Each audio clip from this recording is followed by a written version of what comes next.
Alright, like, click subscribe. Do I know what time it is? It's Netflix time. This movie's called Shimmer Lake. Unfolding in reverse time, this dark comic thriller follows a local sheriff hunting 3 bank robbery suspects, one of whom just happens to be his brother. So the story goes from Saturday backwards to Wednesday. I'll explain it as I go along. Spoiler alert, let's get it. The lake and all that. So it's Friday, you got Andy downstairs. Apparently he's in his house when his daughter comes downstairs. She came downstairs to some Fruit Loops, sees her dad. Her dad tells her to be quiet, and he gives her some Fruit Loops and says, don't tell nobody I'm here. When she goes back upstairs, his wife and his brother Zeke, who just happens to be a cop, is up there. He gets a call from the station trying to figure out the whereabouts of Andy. The daughter went back downstairs talking about she's about to feed her imaginary friend. But the brother catches on and is like, Andy, this motherfucker's gotta be downstairs. When he opened the door, he ain't find nothing but he heard tires screeching. He goes outside and he finds out that his brother Andy stole the mailman's truck. He gives him a ride to a station to pick up his partner, and then they head on out. So here we got this chick who's married to this guy named Ed, and then you see that picture down there? That's a picture of their son, Ed Jr. I'll explain that situation in a minute. So anyway, the cops are dealing with these low-class FBI guys, and they head over to Judge Dawkins' house. Now, Dawkins is obviously a judge, but he also owns the bank that apparently was robbed the other day. But when they go in, they find him dead as shit. Meanwhile, we see Shorty, we just gonna call her Lizzie, grieving over her dead son's grave. Then on the other side, we got Andy dipping off in the woods with a bag of money. He puts the money in the woods and dips out. Now, one for this heist is a guy named Ed Burton and Andy Sykes. Apparently, a long time ago, he was a prosecutor or a lawyer or something like that. They rocking with Zeke, but obviously, they don't think he should handle the case, obviously, because his brother has something to do with it. They thought they had a lead on something, but not really. Meanwhile, Andy was still in the woods waiting for Lizzie to pop up. All of a sudden, we can assume Ed is the one pointing the gun at Andy. I'm like, oh shit. And he bangs off on Andy. What in all of the fuck? And now we go backwards to Thursday. Here's Judge Dawkins. He's frustrated about all this shit going on in the news. Then we have Andy and Lizzie arguing. He told me he'd been in the car for like I don't know how long. He said, well, man, we trying to get this money, get up out of here. She gives him a gun like, yo, go get that shit then. Meanwhile, back at the house, they all still worried about Andy trying to get him up out of this predicament. Then back at the house, Lizzie starts going through things, and she starts looking at her son's shoes. So apparently there was an incident that happened like a year ago where her son died in a meth lab, and I was like, what the fuck? So then she gets the bright idea of having an iron drop on her face. Why? Explain that later. Meanwhile, the judge is freaking out watching the news because they're looking for Ed Burton and Andy Sykes. He's like, what the fuck? But they got live coverage of the scene at this hotel. And the police end up finding this dude named Chris dead as shit. Now why is Chris important? Because he's one of the people that helped rob the bank.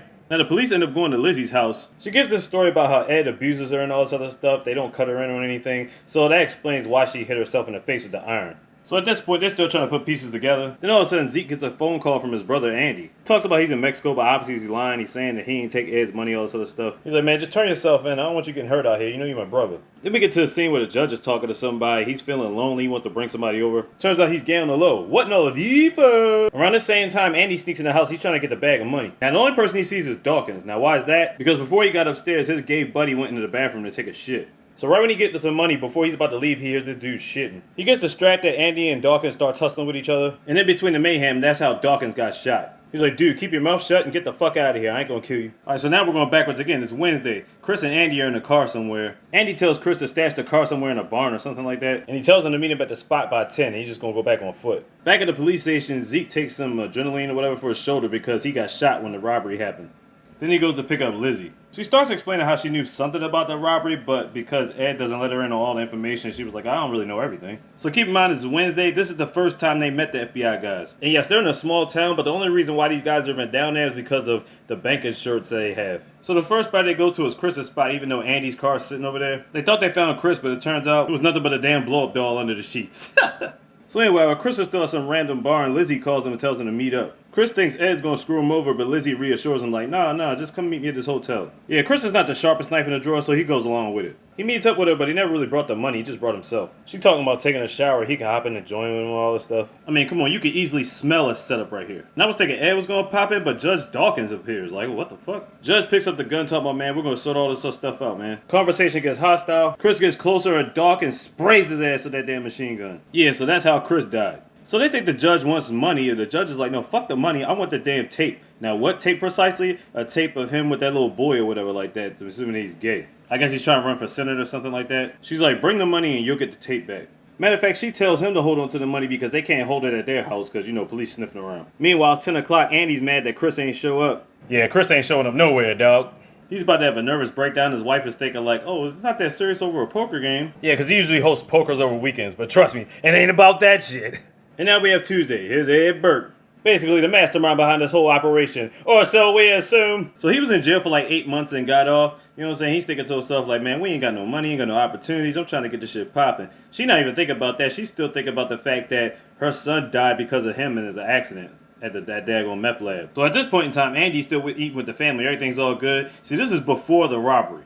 Next scene, we see Ed hops in there with Zeke in the police car, you know what I'm saying? They talk about football stories. So you can tell all these people were real close with each other at one point in time. So Zeke had dropped Ed off at work. I guess he's doing folding chairs or something like that. Then he gets a phone call. He gets a phone call from Judge Dawkins talking about, man, when you give me this tape, man? He's basically bribing him to tape for money. So he's like, look, man, just give me the combination safe and we get this shit rocking. And this is the first time we see Ed, Chris, and Andy all together planning on for the robbery. Liz pulls Ed aside. He's like, she's starting to have second thoughts. Ed's like, chill out, man. We got this shit. Don't worry about it. So now at the bank, Judge Dawkins is counting up the money, whatever like that. Zeke is there. He's going to be patrolling. Then he goes and says, you know, if anything happens, you know what I'm saying, I got your back, you know, blah, blah, blah. If anybody tries to rob something. Really, Dawkins, you're basically tipping off Zeke that something's about to pop off. So after the judge leaves, he's sitting there chilling, reading a Stephen King book. And then the robbery happens. Andy's busting up equipment, trying to turn the cameras off. And all he really had to do was push the off button. Zeke's kind of calm for all this shit to be going down, you know what I'm saying? Ed can't even open up the safe. I think he's just fucking up the combination or something. So obviously he knew it was Ed, but he tells him the combination was the wrong number. So Ed finally gets the safe open. So Ed starts talking shit to him, whatever like that. And I noticed that Zeke has a bag, a plastic bag, or a paper bag. And he ended up shooting Ed. Somehow I knew he had a fucking gun inside that damn paper bag. Gets the keys, frees himself, gets a gun. Then who comes out the blue side by side? Next to him is Lizzie. I'm like, what the fuck? So basically they about to kill him because of the fact that Ed Jr. dying. And he's like, come on, man, you know it was an accident. Now, the twist is this. Not only the fact that Zeke and Lizzie are the ones that's going to rob the bank, but on top of that, Ed Jr. is not Ed Jr. That little boy was Zeke's son and not Ed's.